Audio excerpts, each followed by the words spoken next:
home take and it write home. to it, and that's when he writes his best songs, in Come my back. opinion. But you know, Ahmad will write a lot of songs from start to finish and bring them in and be like, hey man, I've been working on this, and you know, and probably a lot of people don't know he can sing pretty good too. You know, I don't think he thinks he can, but a couple of lessons, and this guy could be singing and writing his own stuff. You know, super talented. But you know, other times he'll just have an idea. Man, I just been kicking this idea around for a couple of weeks. What do you think? You know, and then we'll start writing. You know, like that. If you heard the original "We Roam the Night" song to where it is now, it was just a little teeny piece, a little piece of verse and something that could be a chorus. You know, and we came in here and 3-4 hours finally got like a little bit of a structure. You know. And then took it up to our buddy's studio, recorded what we had, gave it to our guitar player.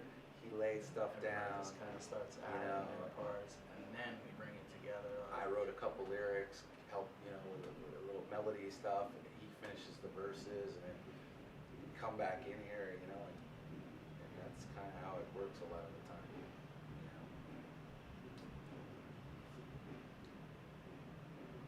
Are there any bands in town that you like? Yeah, for sure. The Dirty Hooks, I can't help mentioning them. I love Janine, and I just like the band. It's you go to a lot of shows, you're at a lot of shows, you get a lot of demos and EPs and CDs and stuff like that. But how many of them do you leave in the CD player?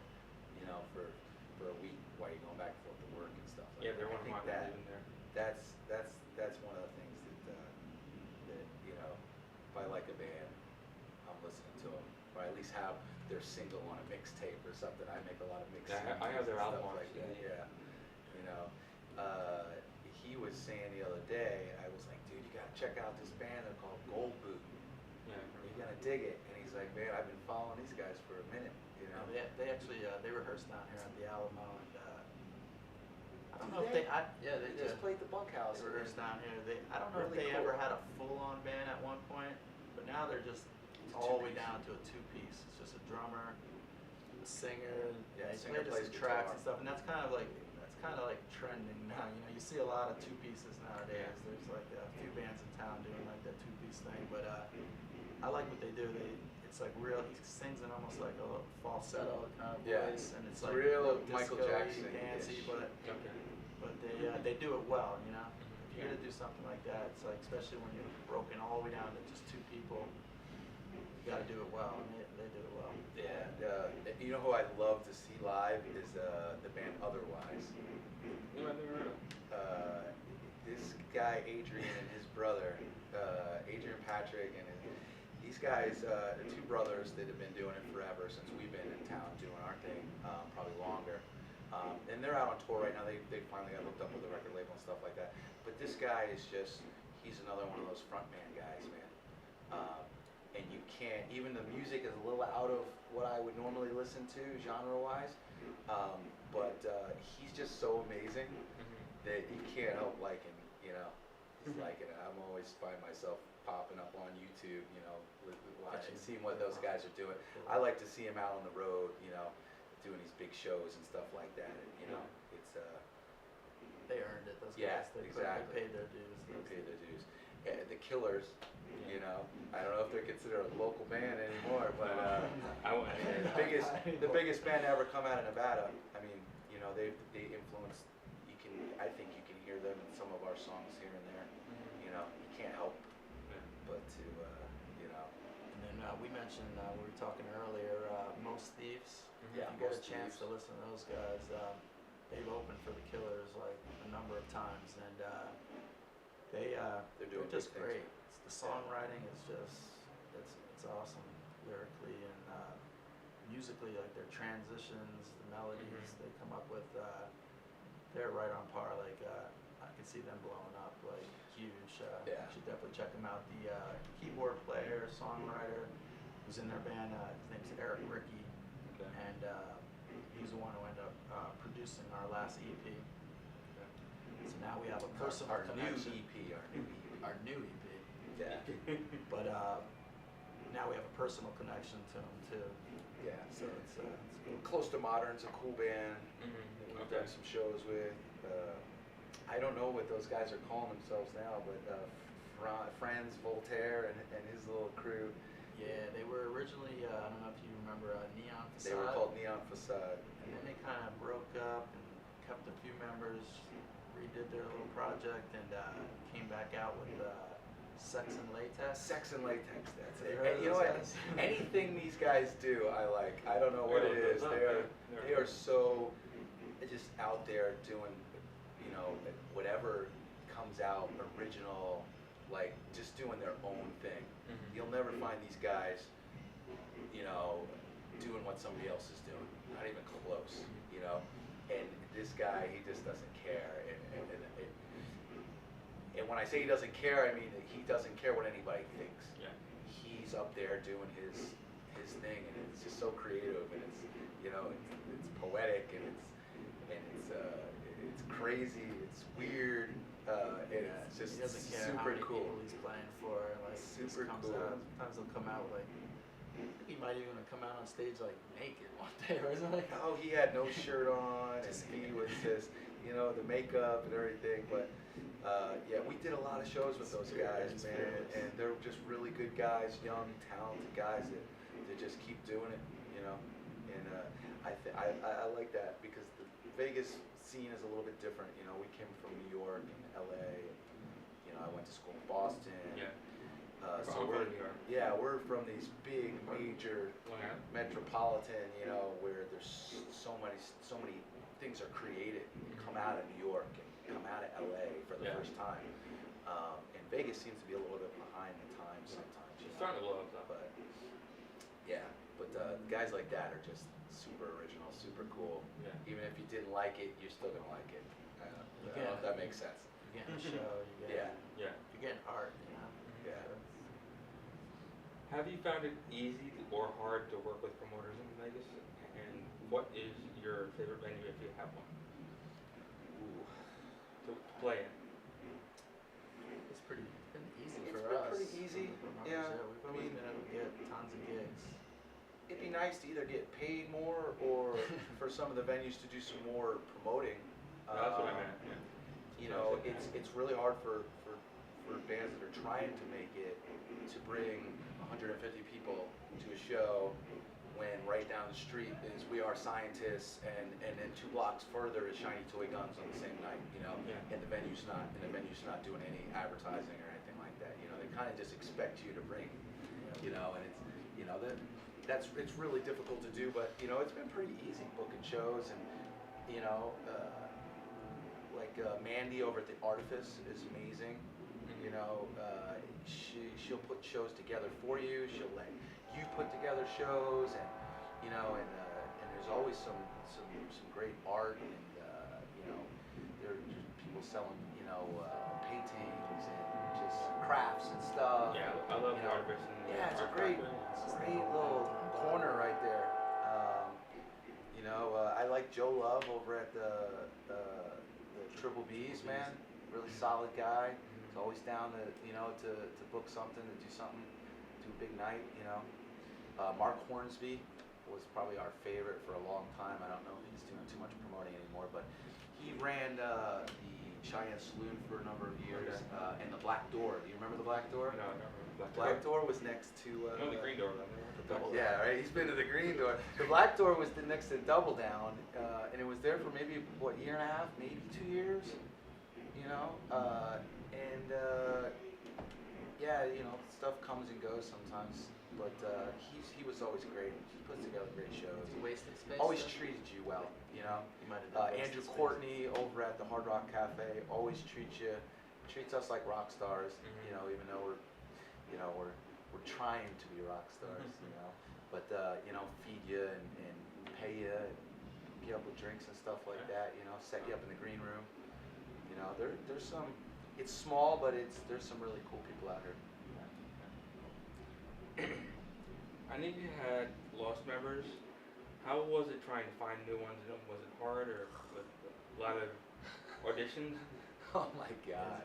It's very, Oh, very difficult it's in this town. Awful. It's awful. That's one of the big things. It's a drawback. Is the pool of talented musicians is very small, and most of them are doing their own thing. Mhm. You know, the ones that are really good aren't waiting for Love Vendetta to have an opening for a guitar player. You know, they're writing their own songs, put their own band together.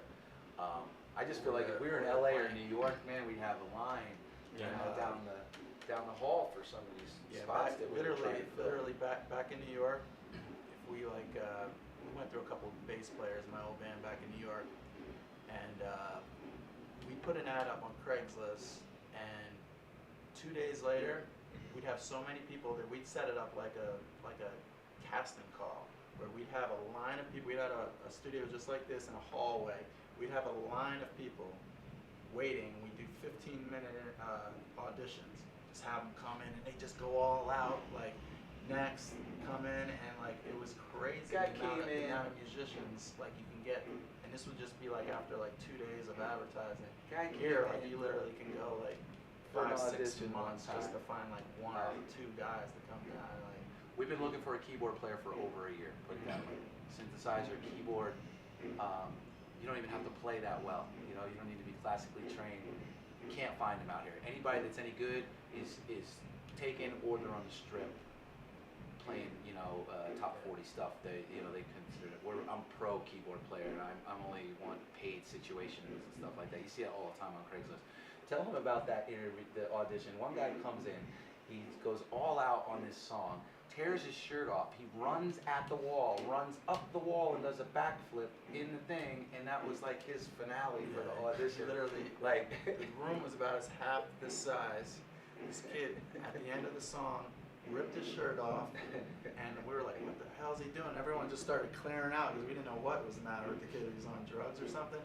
He ran against the wall, ran up the wall like a ninja, did a back split, and just ended. It's like, call me. I mean, it would be lucky. We're lucky to get, you know. I wish we could have that back now. I wish we could get that now. You're lucky to get like 6 or 7 responses on an ad, and then probably 5 out of the 6 are we don't even have come in. You know, and that's for any guitar, bass, whatever. You know, but we got to tell them, you know, this is what we're about. Here's our stuff. Here's our pictures. Here's what we listen to. Here's what our influences are. You know, and then, you know, we don't want to say, hey, you know what, I need a picture. You know, you got to be this good-looking guy to be in the band or something. But, you know, we can't have we're a guy that's, you know, 60 years old that wants to come in and play bass guitar for us because, you know, we're just not. It's not that band. Yeah. You know what I'm saying? You got to kind of fit a little bit. Yeah. But some of the randoms that we've had come and audition and stuff are just weird, man. Weird. Yeah, weird stuff. We had a guy come, keyboard player, moved here from California, joined the band, sleeping in his car. I mean, he's got everything packed up in his car. He had saved up $5,000-$6,000, and we're trying to get him, you know, set up in an apartment and stuff like that.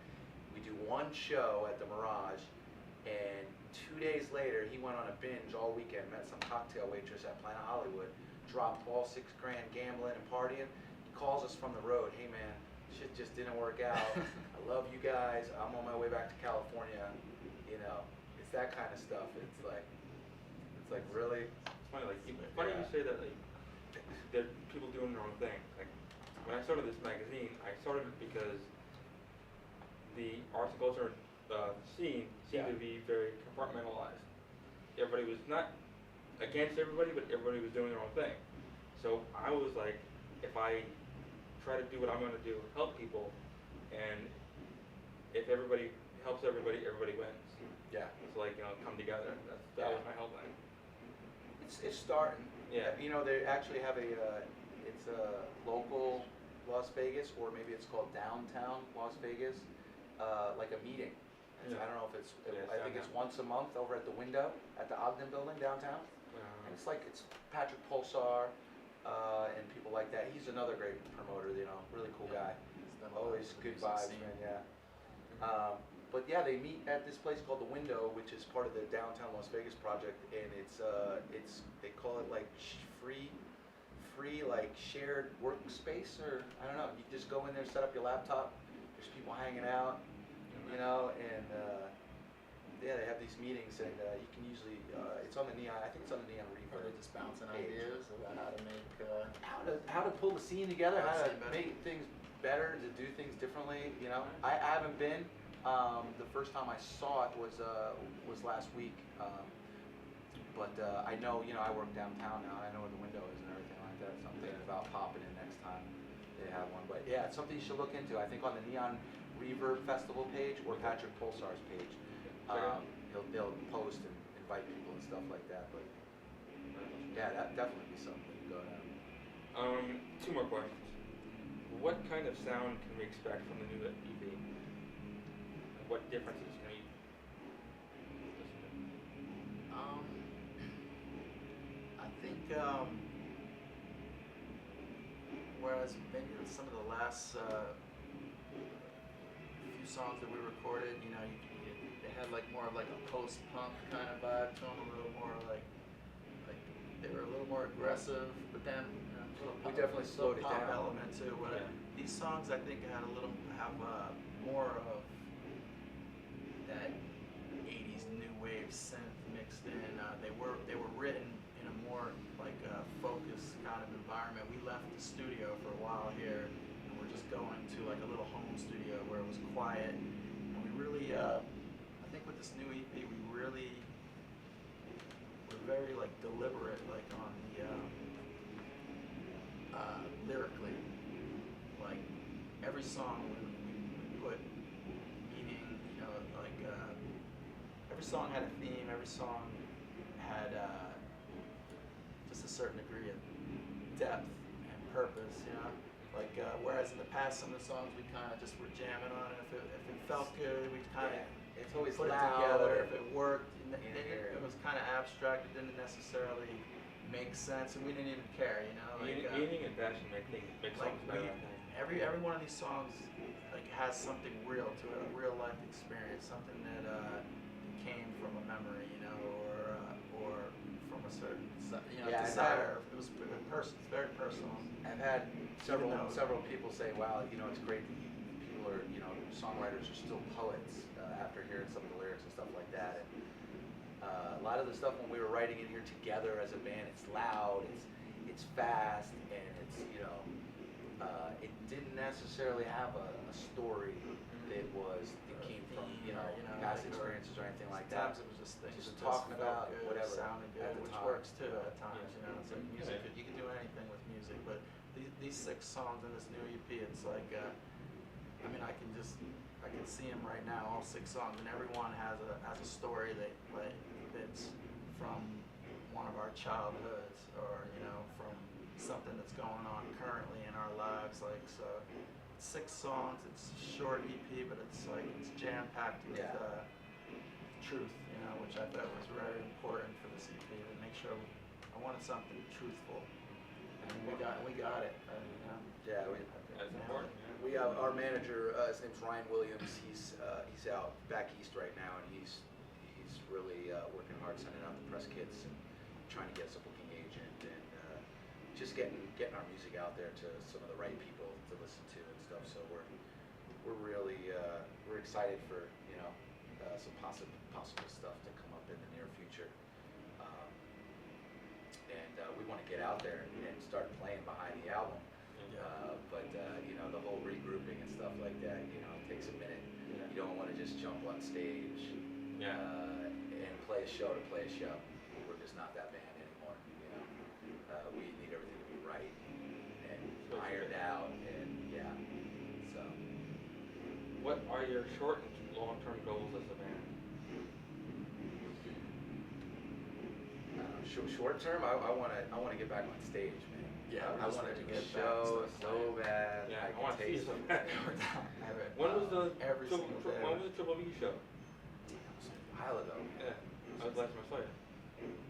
What, So we haven't played a 7 show in months? about 6 months? About 6 months now. Yeah, so I mean, short term, we got to get this new guitar player and bass player together, where everything is nice and tight, and then work on our whole stage, you know, live show performance.